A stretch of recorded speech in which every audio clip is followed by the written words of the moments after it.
Les dimensions sont hors normes. 10 mètres de long sur 6 mètres de haut, un pédalier d'1,25 m, des roues de 4 mètres de diamètre et un bidon de 100 litres.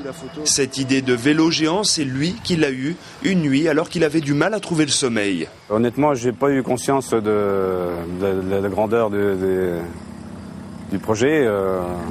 Au début, on a séché un peu sur les matériaux, quels matériaux employer. Bon, j'ai fait appel à mon copain technicien.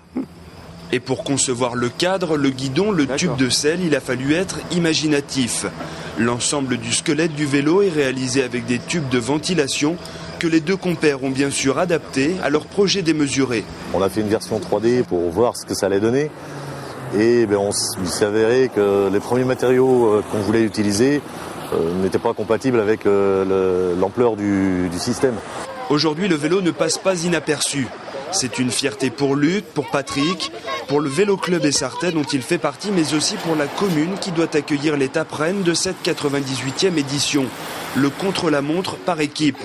Le projet attire même les télévisions étrangères, aujourd'hui la chaîne japonaise NHK. Avant d'arriver ici, on avait juste vu des photos, mais je n'imaginais pas qu'il était si grand. C'est vrai, je pense que c'est le plus grand vélo jamais construit dans le monde. Et c'est aussi la preuve de l'engouement des habitants de cette commune pour le cyclisme. C'est incroyable. Pour Luc, la reconnaissance autour de ce projet est très importante.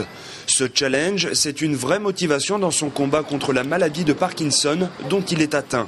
La maladie que j'ai fait que je dois combattre tous les jours et je me lance des défis, des projets pour éviter de rester enfermé. Donc il faut toujours être à l'affût de quelque chose pour essayer de vivre, de combattre.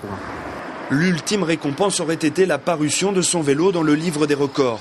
Seulement voilà, il ne soupçonnait pas qu'un autre record avait déjà été établi et qu'il échoue de très près, pour 1 mètre seulement. En guise de consolation, il sait qu'à partir du 3 juillet, jour du contre-la-montre, le vélo géant sera vu dans les 180 pays qui rediffusent l'événement.